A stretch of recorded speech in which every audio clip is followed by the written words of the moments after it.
Assalamualaikum warahmatullahi wabarakatuh. Alhamdulillah alladzi anzalal Qur'an hudan lin-nasi wa bayyinatin minal huda wal furqan. Asyhadu an la ilaha illallah wa asyhadu anna Muhammadar Rasulullah sallallahu alaihi wasallam la nabiyya ba'da. Faqala Allah ta'ala fil Qur'anil Karim, a'udzu billahi minasy syaithanir rajim. Bismillahirrahmanirrahim. Innallaha ashtara minal mu'minina anfusahum wa amwalahum bi anna lahumul jannah yuqatiluna fi sabilillahi fayaqtuluna wa yuqtaluna wa'dan 'alaihi haqqan fit taurati wal injili wal qur'an wa man awfa bi 'ahdihi minallah fastabshiru bi bai'ikumul ladzi bay'atum bih wa dzalika huwal fawzul azim. Shadaqallahul azim. Aku berlindung kepada Allah dari godaan syaitan yang terkutuk dengan nama Allah yang Maha Pengasih lagi Maha Penyayang. Sesungguhnya Allah telah membeli dari orang-orang mukmin itu diri mereka dan harta benda mereka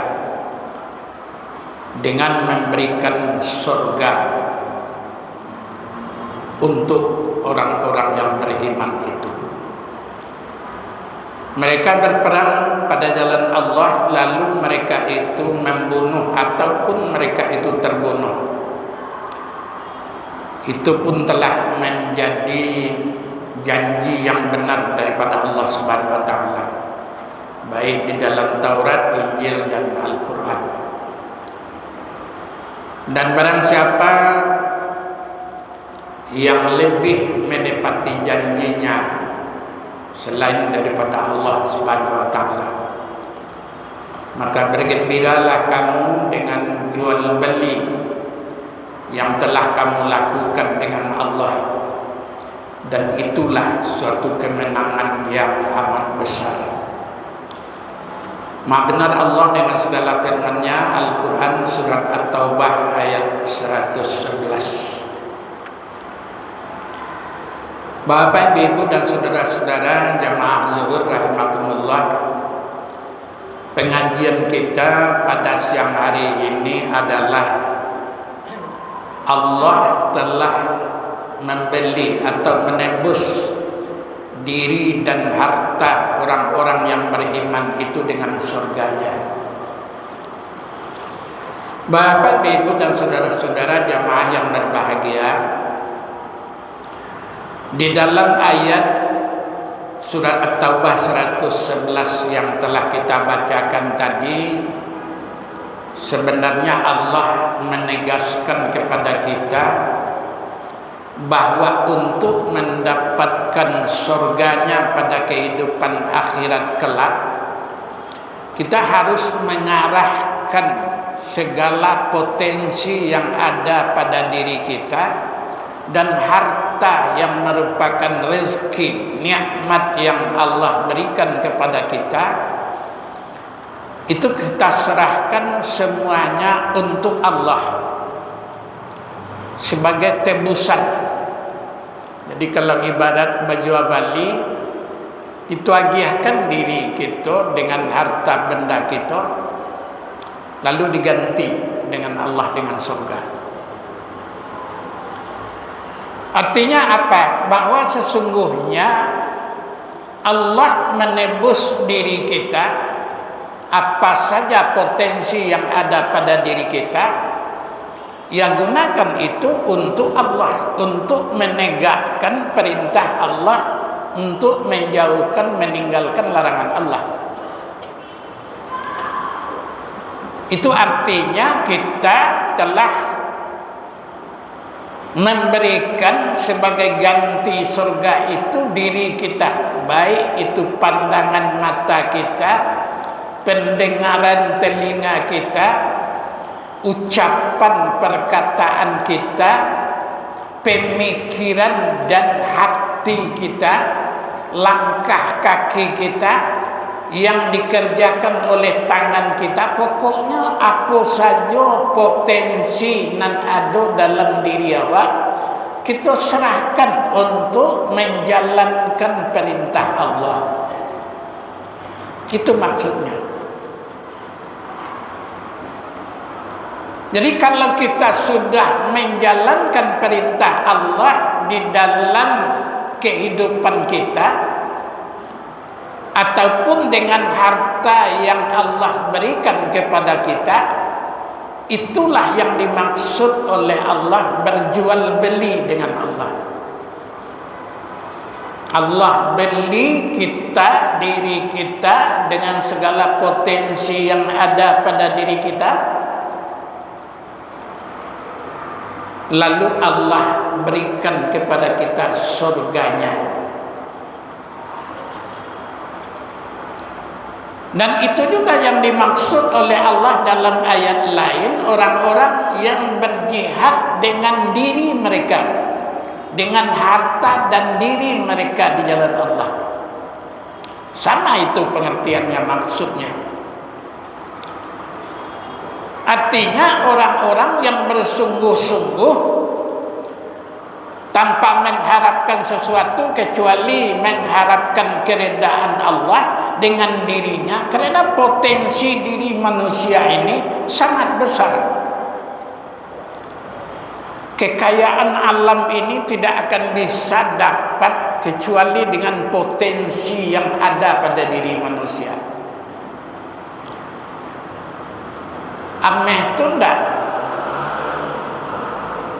talatak sudah te bumi doba olah, mengolahnya itu pakai alat, alatnya itu membuat alat itu dengan ilmu. Itu potensi manusia.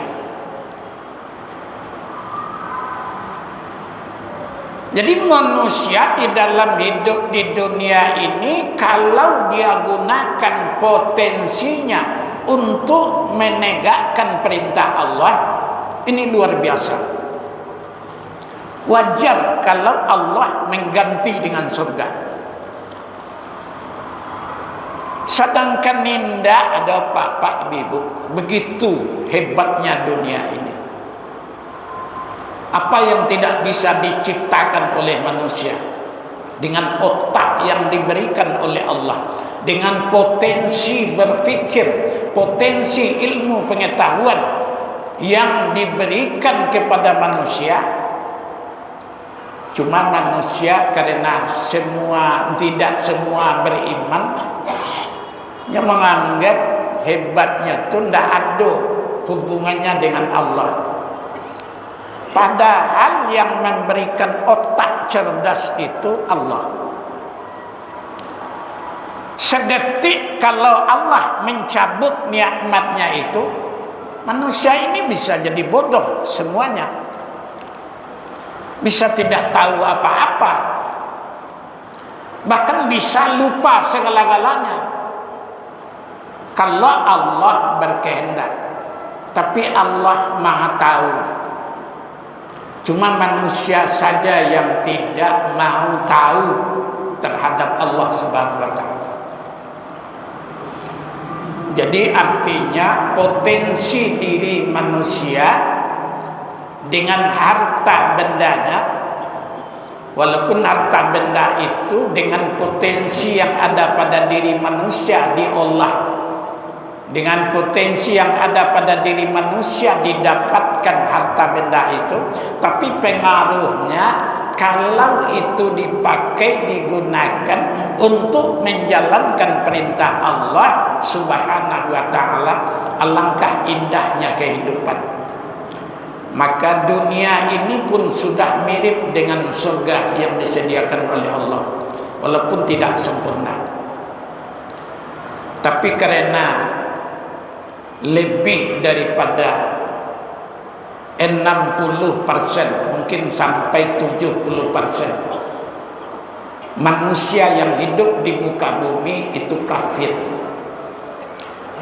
Yang mungkin beriman kepada Allah itu cuma 30% atau 25%. Yang beriman itu pun kadang-kadang sebagian banyak juga yang ragu-ragu, banyak juga yang fasik, banyak juga yang munafik. Oleh karena itu kata Allah Subhanahu wa taala, semua yang kita alami dalam kehidupan menjalankan perintah Allah itu punya risiko. Jadi maka dikatakan oleh Allah Subhanahu wa taala, mereka-mereka yang berjuang di jalan Allah, mereka yang taat dan patuh kepada Allah Subhanahu wa taala, yuqtaluna fi sabilillah, mereka-mereka yang berperang karena mempertahankan, memperjuangkan agama Allah, bisa saja mereka membunuh atau mereka terbunuh. Itu sudah biasa kata Allah. Itu sudah merupakan janji daripada Allah. Tapi tetaplah kalian bergembira karena janji Allah Subhanahu wa taala itu tidak akan pernah mungkin, selalu tepat. Kita akan mendapatkan surga sebagai ganjaran atau jual beli dengan Allah Subhanahu wa taala. Terima kasih. Assalamualaikum warahmatullahi wabarakatuh.